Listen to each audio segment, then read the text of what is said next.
Story 1. AITA for getting mad at my wife for her jokes about me not helping around the house or with our baby. My wife and I both work, only difference is, she actually goes into the office, and I'm still working from home. We have a 10-month-old daughter, and I've been basically a stay-at-home dad on top of working my regular day job. It was stressful as hell when my wife finished up her maternity leave, but luckily my work is pretty flexible, so I'm not usually super busy.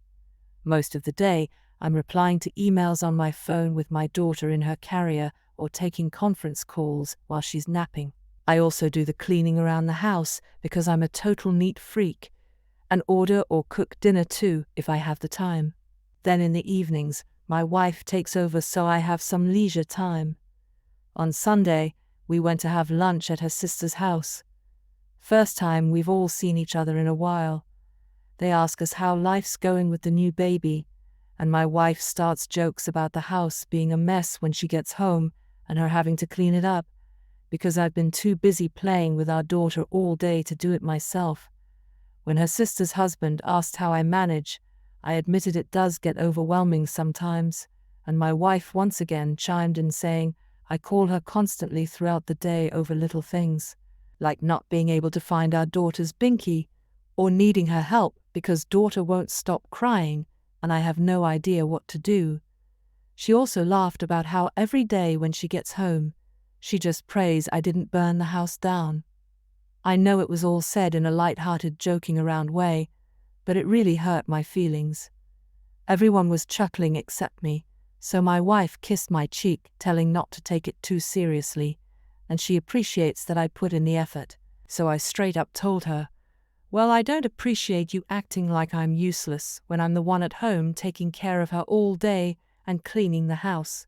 My wife didn't know how to respond to that, and we changed the subject. She was in a serious mood after we left, because I embarrassed her, and it wouldn't have hurt for me to let her joke around a little, because she knows I help out a lot. I've been distant with her, not talking much when she gets home, and she's mad at me for taking it too seriously. Even her sister says I'm overreacting, but I just don't see why she thought it was okay to paint me as the cliché useless man-child husband. Now I have my wife saying I'm being a bit of an F for still holding this against her, and she doesn't see why it's a big deal to me. Part of me just feels hurt, and I'd like an apology, but another part wonders if I am being an F for how I'm acting with her.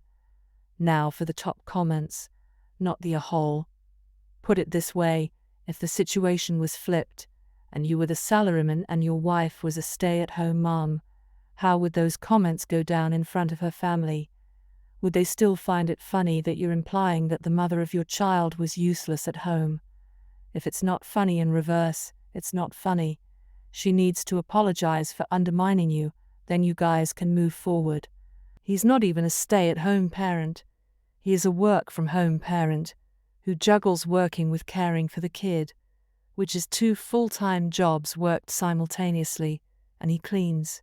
Wife should be loudly singing his praises, rather than cutting him down because she's insecure with the knowledge that he is doing the lion's share of the work on weekdays. Not the whole, but your wife sure is. She's undermining your efforts.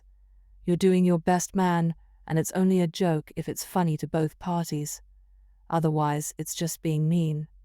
Your wife need take a second and wonder why she's embarrassed. Here's the answer. Because she knows you told the truth, and she's embarrassed you called her out instead of going along with her jokes that makes her look like the better parent. You keep doing what you're doing and make sure to have a serious talk with her when tempers are a little calmer, all right? You sound like a good dad, by the way. Not the whole.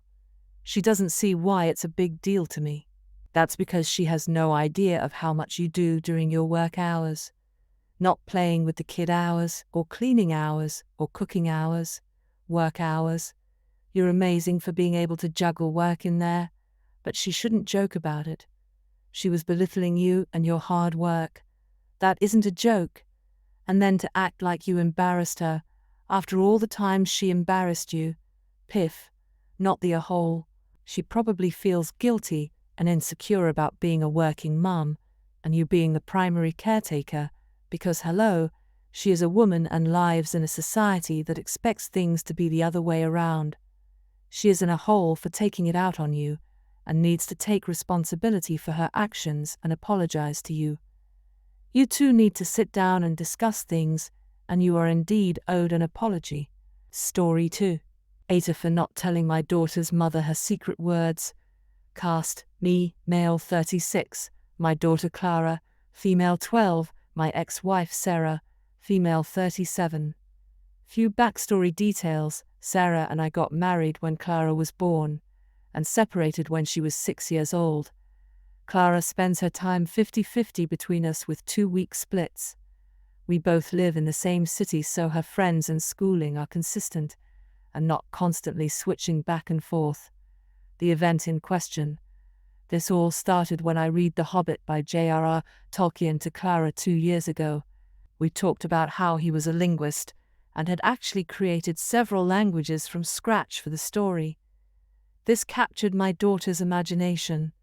She has been obsessed with linguistics ever since, and I have been happy to provide as many texts and information as I can.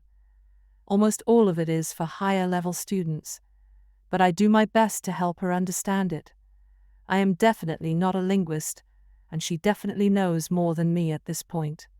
For about a year she has been creating her own language, which she calls Nista. I think that's the spelling. It is only verbal. This language isn't just English with different sounds for the different words. It is actually a new language. She has created different conjugations, syntax, and grammar. Just one example is a bunch of different suffixes to indicate emotion that can be attached to any word. Clara and I speak Nista together for probably about 60% of our conversations. It is the highlight of my entire life. I cannot believe how creative my daughter is. Sarah remarried 5 years ago, and I haven't been in a relationship since we divorced. Clara prefers her time at mine, something I definitely don't encourage. I want her to be happy at both, but she has never been comfortable around her stepdad and stepbrother. I think he is around the same age as her, but I'm not positive.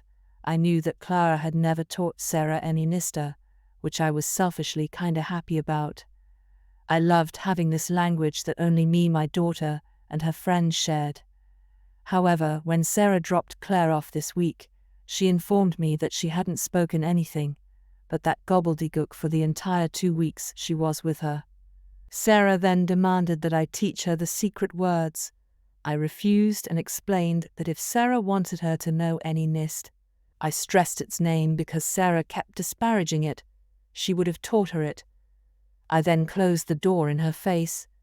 Sarah texted me saying there could be an emergency, and she would need to know. I said that she still knows English if there is an emergency. I have talked to her teachers at school. Her English teacher said that Clara has shown her the language, but only briefly. In all of her classes, including English, she speaks English. Thinking it over, I don't know if I did the right thing or not. This is a massive part of our daughter's life, and one that she isn't letting her mother into.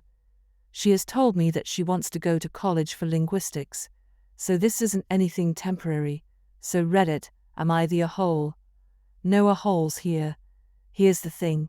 It's not really hard to guess why Clara prefers your house. Kids don't generally like it when their parents move on after a divorce. A lot of times it feels like a betrayal to them. Sarah has done this, and Clara isn't happy with it. She doesn't want another parent and sibling, she wants her parents. You haven't dated, so in her eyes at least, you are the only parent is completely devoted to her.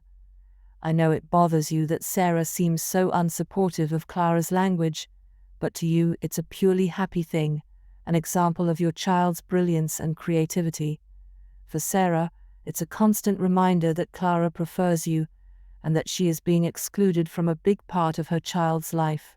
That's not your fault, but I'm sure you can see why that makes her a bit resentful of the language, especially after 2 weeks Clara using it intentionally to alienate her. All that being said, I don't think you should teach Sarah the language. To Clara, it will be a massive betrayal, and it won't solve the problem of why she's doing this. Do the best you can to encourage a positive relationship with her mom and step family. Communicate as much as possible with Sarah about how Clara is doing and what's going on in her life, and get Clara into some counseling if you can to help her deal with her feelings. I think the solution here is to help get Clara to the point where she's not wanting to alienate herself from her mom and step family anymore. If you just take away her means, she will simply find a new way to do it and be that much angrier at all of you. This is an extremely insightful comment, thank you. Not the whole. You sound like a great dad, and she sounds like an awesome kid. As long as she is doing well in school and socially, I wouldn't worry. Sounds like things are becoming an issue at the other house though. You might want to talk to her about what's going on and how she is feeling. That's definitely true. She is having stronger and stronger feelings about not wanting to be there. Not the whole, as it's your child's creation, and she's free to share it with whoever she wants. It is not your obligation to teach your ex. That being said, a conversation with your daughter about when it is appropriate to use the language may be in order.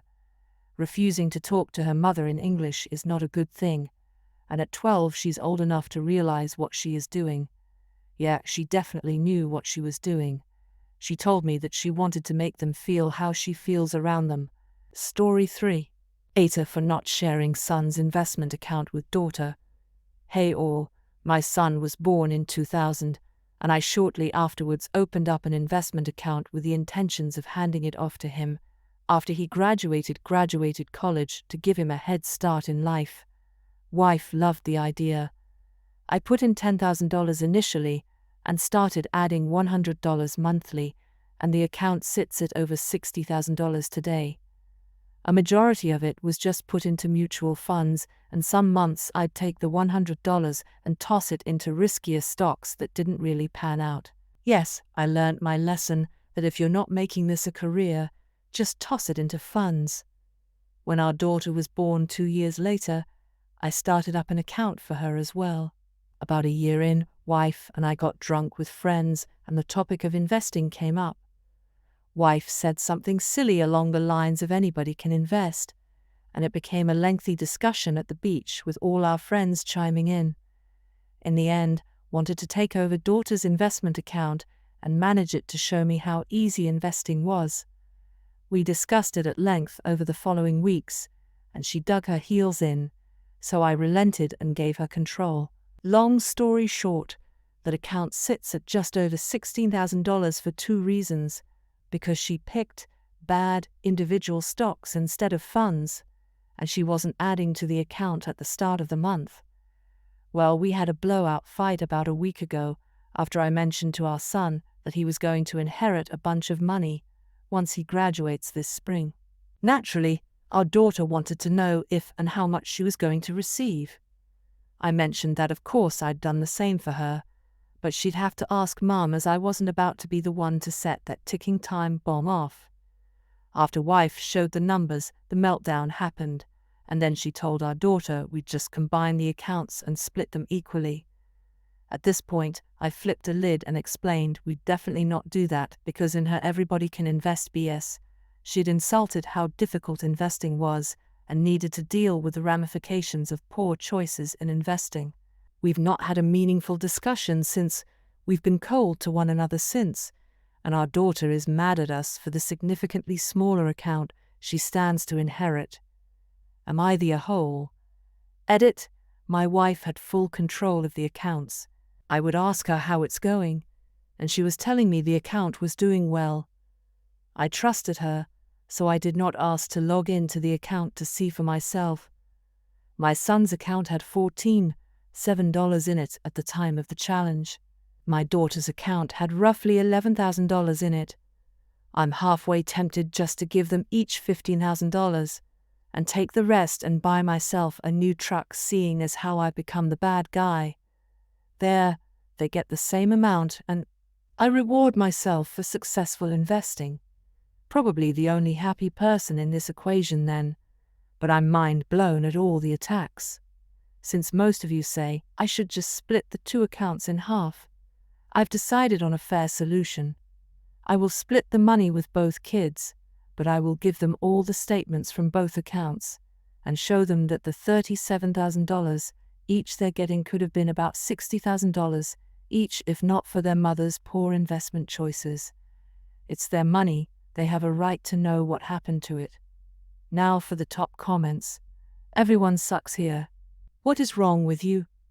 You want to teach your wife a lesson by making your daughter, a completely innocent party, pay the price. How in the world is that fair? And what kind of lesson are you teaching your daughter? That she'll be straddled with $45,000 of extra debt because mom and dad made a drunken bet and are horrible at talking about finances with each other. This isn't something that happened overnight. These are decades-long investment decisions. After the first couple years of your silly experiment, you could have sat wife down, looked at the numbers together, and had her admit that investing isn't so easy, if that was the whole point of this. Why did you let it go on for so long? Because your pride is more important to you than your daughter's future. You and wife screwed it up. The two of you need to fix it. You can commingle the funds.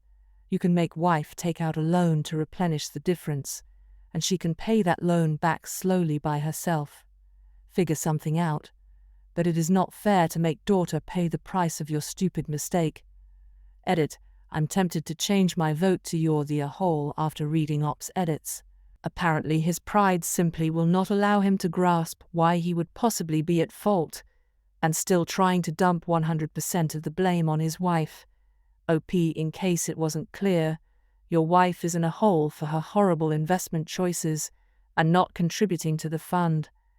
But you're a bigger a hole for letting this bet go on for 17 years, never bothering to check daughter's account, and trying to justify it by saying you trusted your wife when she said she's doing fine. Clearly you did not trust your wife when she first said that investing is easy. You could have stepped in to avoid this mess, but you placed your pride and need to be right over the happiness of your entire family. That's why you're in a hole. And you're now a bigger a hole for failing to recognize why you're in a hole despite the hundreds of comments explaining this plain truth to you. Everyone sucks here. So just to be clear on this, you're going to punish your daughter for your wife being bad at investing and to prove a point that you're better at it. Your wife screwed up. Everyone knows it, which is why she is also in a hole. But let's be clear, this isn't your son's money. It's not like he gave it to you to invest on his behalf. It's all your money. What you do with it is up to you. But you are going to cause a huge split in the family if you don't find some way to share that money between both your children. You're the a-hole. You should have pulled the plug on bad investing years ago. It's absolutely unfair to have $60,000 compared to $16,000. You're not proving a point, you're hurting your child.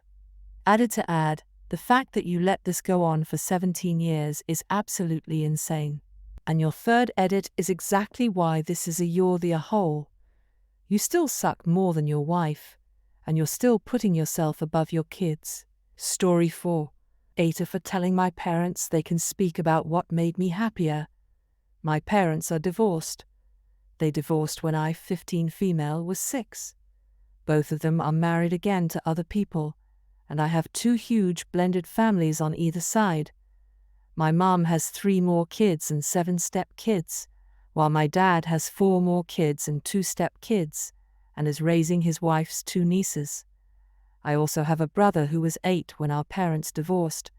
We both have pretty similar thoughts on the whole thing. We're sad our family didn't work out. We'll always wish it had. Would have been easier for us if it had in some ways, but we know they are happier and better off apart. Back before lockdown, when schools were still open, we had to do this personal essay, and I did mine on how complicated it is to have divorced parents and be part of blended families. I spoke about how I wished it was different, how I knew it was better overall, and just in general how it can be hard to have that change in your life, and how going between houses and stuff is not fun or easy. Anyway, my parents didn't like it, and well, they decided to talk to me about how I was happier since the divorce, and why would I write that way when I know it's true. I told them it was far more complicated than it was for them. They said, but now I have 4 parents instead of 2, and I told them it's a lot more complicated than that. It's been a thing ever since. They keep trying to tell me how I feel, and how the blended families make me happier, because I have more people to love. They believe my relationship with my step-parents is the same, on the same level as with them, and that I feel the same about the step and half siblings as I do my brother. So I sat both of them down recently and told them they cannot speak for my feelings, that I'm allowed to have complicated feelings on the whole thing.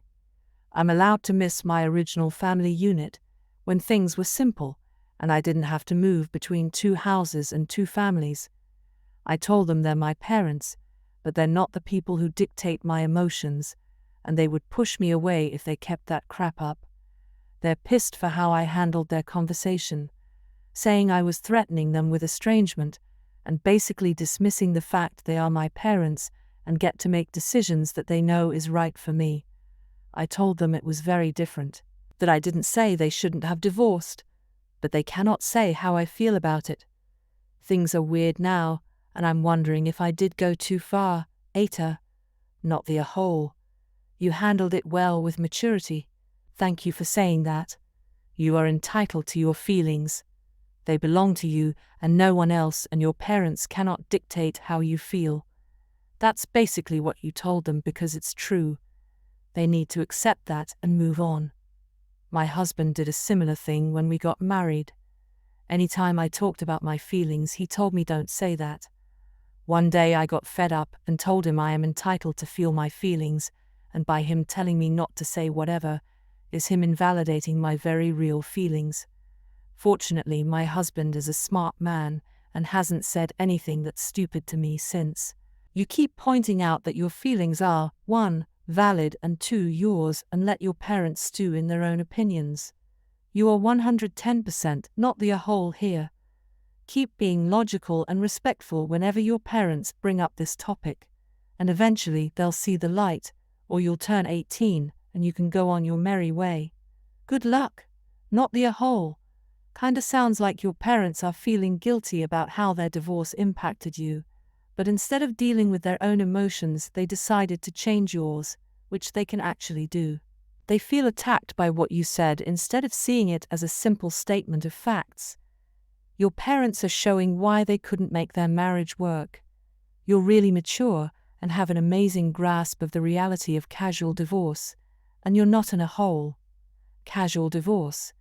I agree with not the whole, but I don't think the parents are holes for divorcing.